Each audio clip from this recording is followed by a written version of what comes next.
संगम की रेती पर आस्था का सैलाब। देश दुनिया से उमड़ेंगे करोड़ों श्रद्धालु। संगम में डुबकी से धुलेंगे जन्मों के पाप। उत्तर प्रदेश सरकार ने की व्यापक तैयारी। भव्य और दिव्य महाकुंभ पर एक नजर।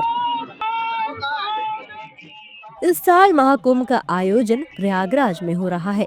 उम्मीद है कि सनातन संस्कृति और हिंदू धर्म के प्रतीक महाकुंभ में इस बार देश विदेश से 40 करोड़ से अधिक श्रद्धालु शिरकत करेंगे और गंगा यमुना के पवित्र संगम में डुबकी लगाएंगे। महाकुंभ 2025 क्यों है बेहद खास?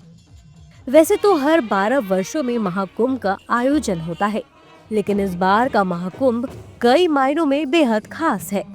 पौराणिक कथाओं के अनुसार समुद्र मंथन के दौरान कलश से अमृत 12 जगहों पर गिरा था। इनमें 4 स्थान धरती पर और 8 स्वर्ग में थे। पृथ्वी के 4 स्थानों में प्रयागराज, हरिद्वार, उज्जैन और नासिक शामिल है। इन्हीं में से प्रयागराज में इस बार महाकुंभ का आयोजन हो रहा है। महाकुंभ हर 12 साल के बाद आता है और इस साल 12-12 वर्ष के पूरे 12 चरण पूरे हो रहे हैं, जिसकी वजह से 144 साल के बाद ऐसा संयोग बन रहा है।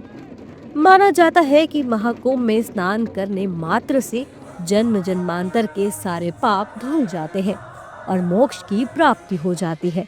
यही कारण है कि महाकुंभ में करोड़ों की संख्या में श्रद्धालुओं की भीड़ उमड़ती है। महाकुंभ को यूनेस्को ने अमूर्त सांस्कृतिक धरोहर के रूप में मान्यता दी है। महाकुंभ के आयोजन का उद्देश्य धार्मिक आस्था, आध्यात्मिक और सांस्कृतिक विविधता को बढ़ावा देना है। प्रधानमंत्री नरेंद्र मोदी ने 13 दिसंबर को महाकुंभ की औपचारिक शुरुआत की थी और कहा था कि महाकुंभ एकता का ऐसा महायज्ञ सिद्ध होगा जो भारत की सांस्कृतिक व आध्यात्मिक पहचान को नई ऊंचाई पर स्थापित करेगा। कब शुरू होगा महाकुंभ? संगम नगरी में कुंभ मेला 13 जनवरी से शुरू होगा और 26 फरवरी तक चलेगा, यानी 45 दिनों तक पवित्र संगम के तट पर करोड़ों श्रद्धालु जुटेंगे और कुंभ स्नान का पुण्य अर्जित करेंगे। महाकुंभ में 13 जनवरी को पौष पूर्णिमा का स्नान होगा, जबकि 14 जनवरी को मकर संक्रांति का शाही स्नान होगा।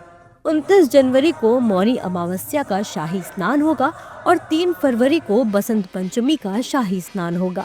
वहीं 12 फरवरी को माघी पूर्णिमा और 26 फरवरी को महाशिवरात्रि का कुंभ स्नान आयोजित किया जाएगा। महाकुंभ आयोजन के लिए विशेष इंतजाम। करोड़ों की संख्या में संगम तट पर आने वाले श्रद्धालुओं के लिए आवास, खान पान, सुरक्षा आदि को लेकर उत्तर प्रदेश सरकार ने व्यापक स्तर पर तैयारी की है। इस बार महाकुंभ क्षेत्र का दायरा 4000 हेक्टेयर क्षेत्र में फैला होगा। इससे पहले 2019 में आयोजित कुंभ मेला क्षेत्र सिर्फ 3200 हेक्टेयर का था। सरकार ने संगम के किनारे टेंट सिटी विकसित किया है, जहां श्रद्धालु और कल्पवासी आराम से रह सकेंगे।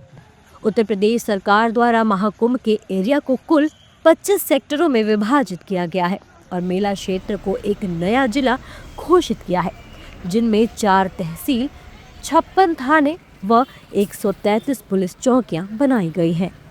महाकुंभ क्षेत्र में पेयजल और बिजली की आपूर्ति के लिए विशेष इंतजाम किए गए हैं। श्रद्धालुओं की सुगम आवाजाही के लिए बड़ी तादाद में पीपे के पुल बनाए गए हैं। पूरे क्षेत्र में रेत पर लोहे की प्लेट्स बिछाई गई हैं। साफ सफाई के लिए खास इंतजाम किए गए हैं। महाकुंभ में श्रद्धालुओं के आने जाने के लिए यूपी रोडवेज द्वारा अतिरिक्त बसें चलाई जाएंगी और रेलवे द्वारा भी 13,000 से अधिक ट्रेनें चलाने का ऐलान किया गया है। महाकुंभ की व्यवस्था के लिए मुख्यमंत्री योगी आदित्यनाथ की सरकार ने रिकॉर्ड 7500 करोड़ रुपए का बजट निर्धारित किया है। साधु संतों के अखाड़ों ने डाला डेरा। महाकुंभ का सबसे बड़ा आकर्षण साधु संतों के अखाड़े होते हैं। प्रमुख रूप से इन अखाड़ों की संख्या 13 है। इनमें से 7 अखाड़े शैव सन्यासी संप्रदाय के हैं, बैरागी वैष्णव संप्रदाय के 3 अखाड़े हैं और इसी तरह उदासीन संप्रदाय के भी 3 अखाड़े हैं। इन अखाड़ों द्वारा लाव लश्कर और गाजे बाजे के साथ महाकुंभ क्षेत्र में प्रवेश करने का सिलसिला शुरू हो चुका है। इसके अलावा कई और धर्मचारियों ने भी मेला क्षेत्र में अपना डेरा जमाना शुरू कर दिया है। संगम नगरी प्रयागराज में आस्था का महासंगम आयोजित होने में अब कुछ ही दिन शेष बचे हैं और हर तरफ सिर्फ महाकुंभ की ही चर्चा हो रही है। ऐसा होना भी चाहिए, आखिर ये भारत की सनातन परंपरा का सबसे बड़ा आयोजन है।